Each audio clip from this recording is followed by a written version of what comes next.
Hey everybody, this is Perch. Looking at some viewer mail. I have a couple pretty good ones. There's a longer one here that I think sums up some feelings of people in a pretty positive way. A lot of here's something I'm noticing, and a lot of the criticism that hits comics feels very I don't know the right random, not uninformed. It's not uninformed because it's an opinion. It's an informed opinion of the person who's giving it, but it's very sporadic. It's very scattered. People know they're angry, but they don't know exactly why they are angry. They have some themes to it, but they don't. They're just they've been worked up. And some of you may object to this, by the way. You're like, I know why I'm angry. I'm angry because of this, this, and this. Yeah, but the way that it often comes across in a lot of feedback is pretty random. So I think this mail does a good job. I've gotten other mails. Certainly the new intro song, which is one of many. This is where I don't know. The more people go, I hate this intro song, the more I want to keep using it. Again, because I'm a troll in that regard, but also because it's 1/3 to at best of the themes that are being used in the videos. I mean, I usually use it for the morning. When I say usually, I've used it for 2 days in the morning, 3 days now in the morning, and then I shift to other things for the rest of the day. So, I mean, it's funny. It's funny. Kind of lighten up, Francis. I mean, come on. I'm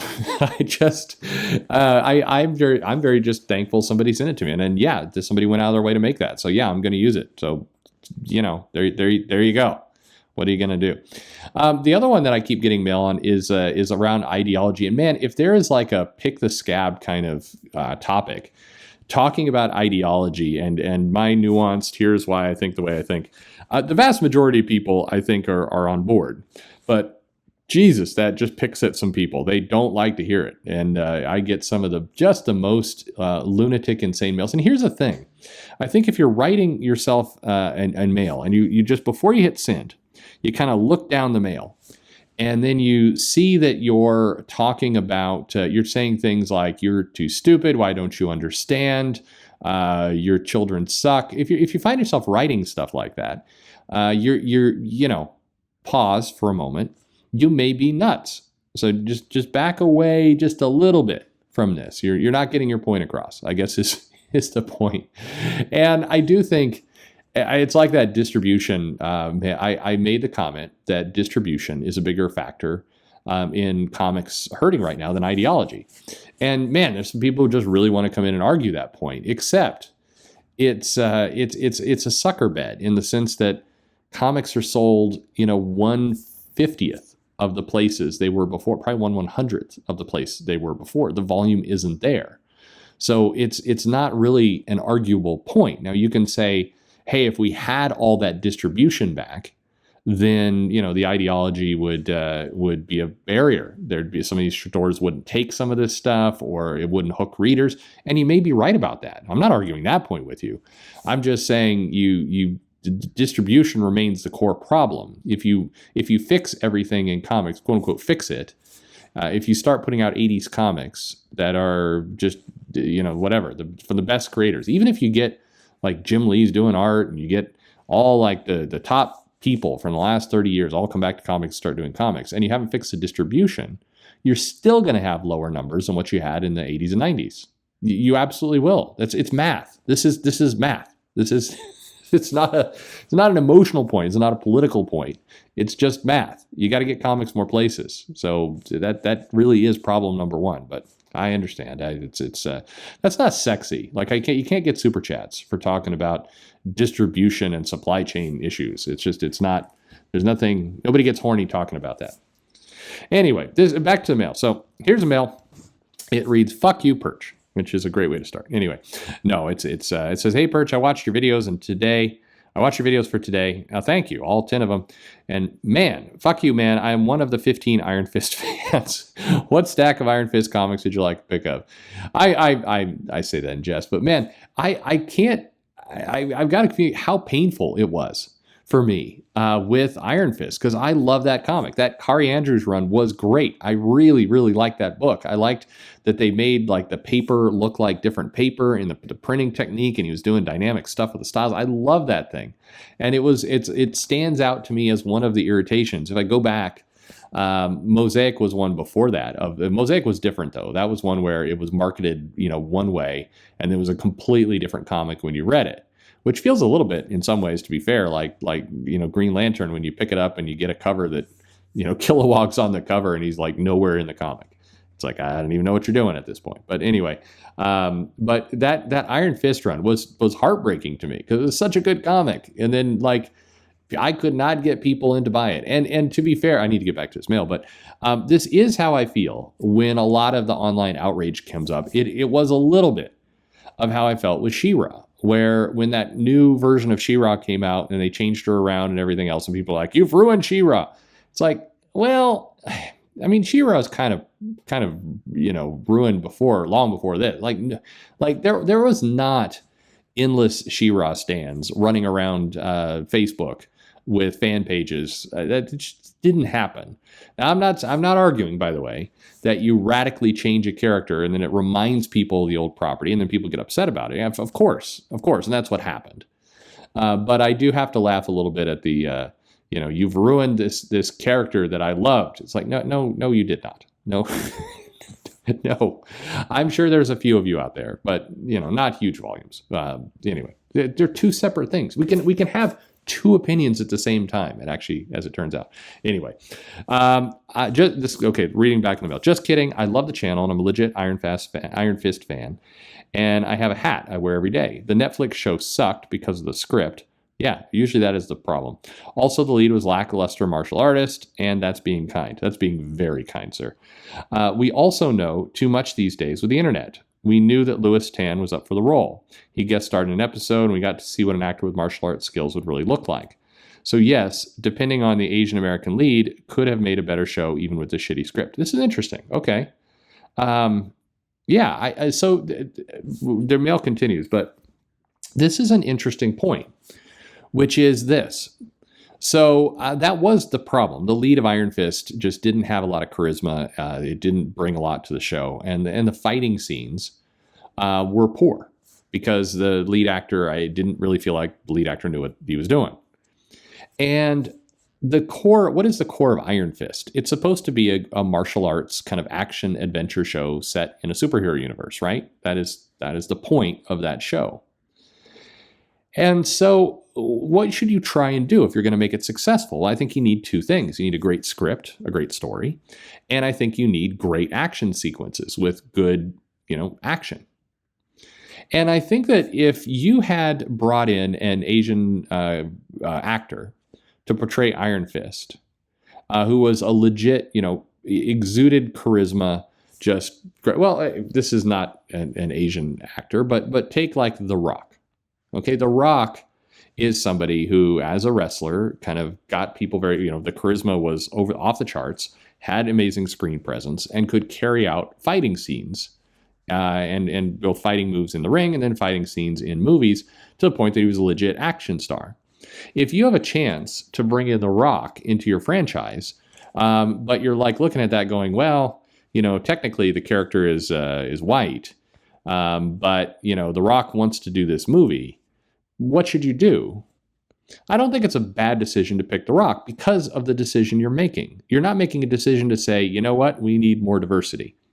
You're saying we need a great story, we need great action, we need something that's going to pop on the screen. The race becomes secondary in that regard because you're getting basically somebody who is really, you're getting somebody who's going to fit the role better. And this is the problem, I think, with a lot of how this casting works, is we focus on the race or the gender, we focus on these other things, and we forget about the primary thing, which is, what is the goal? Great story, and then, what's the genre we're trying to make? If I'm making a emotional kind of cerebral romance rom-com kind of movie, well, not even the comedy, because Rock's good at that, but I mean, if you had like a dramatic romance kind of thing, I wouldn't cast The Rock in that. I think that would be a bad plan. But anyway, so this is interesting. I'm interested to see what people say in the comments, because you are absolutely right. Louis Tan would have made a much better Iron Fist. Again, not because he's Asian, but because he's got great screen presence and a good fighter. It would have been much better. So anyway, I think that's a very it's a very interesting point. I think you're bringing up, and I wish that more people would look at it that way. Of like, we jump immediately to the race of the character, and we skim over the fact of like, hey, would this actually create a better star? Hey, it's an interesting thought. Anyway, sorry. Continuing with the mail, I can stand this BS with Iron Fist no more. Just like John Kent's stuff makes me cringe. I know that I will be called homophobic or racist when it doesn't sell, even if I buy it. God, that's sad, but you're not wrong. Lazy executives like Gabrielle and Cherry will come out to say these horrible comics fail.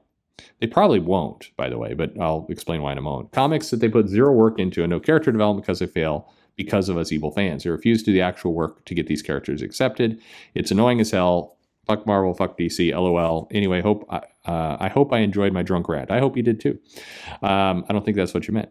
Thanks for all your content. Fuck you. No, seriously. Thanks. Very nice.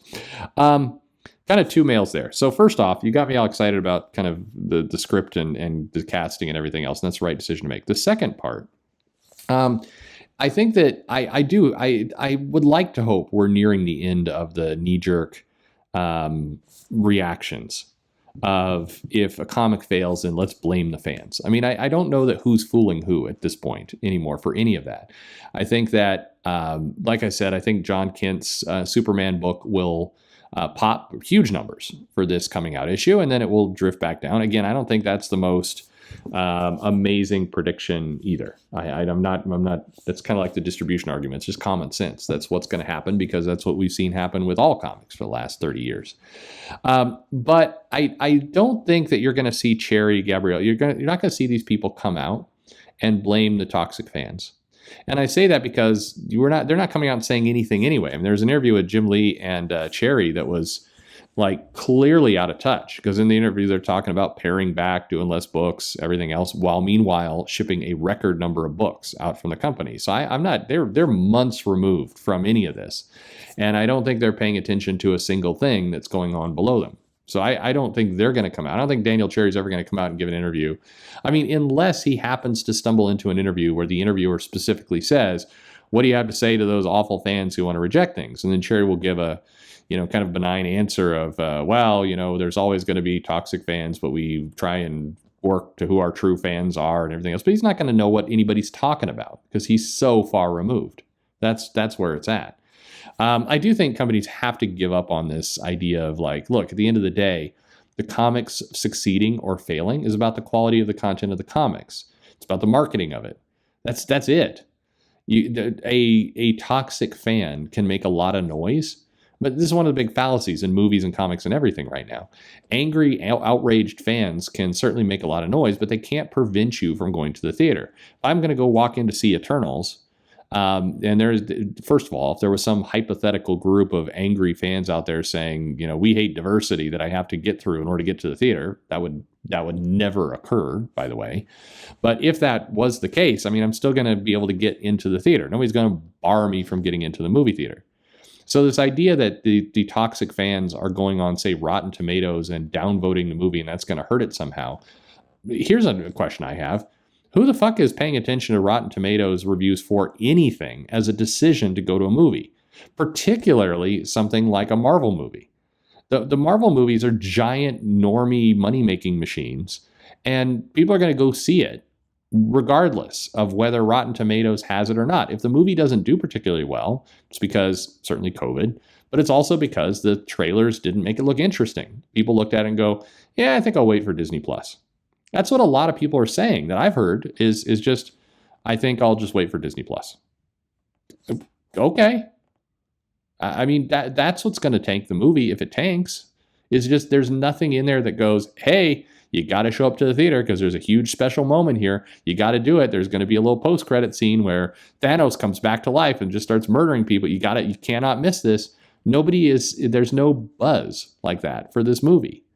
So forget about the fans who are review bombing or not review bombing or that's all a distraction. People can bitch about all they want, but everyone with a brain knows it doesn't have anything to do with anything at this point. And I do think that people are hopefully waking up to that. I think you're going to get the same dummies on Twitter who really account to like 12 to fit 20 people who are going to call, people homophobic or racist for anything that happens to just, get them off that day. But it increasingly, it's just a stunt. They have no credibility. They have no following. Nobody's paying attention. None of these people are burning it up on the stand. So it doesn't matter what they do. And that's where we're at. Anyway, thanks for the mail. Always good stuff. And for all of you, thanks for listening.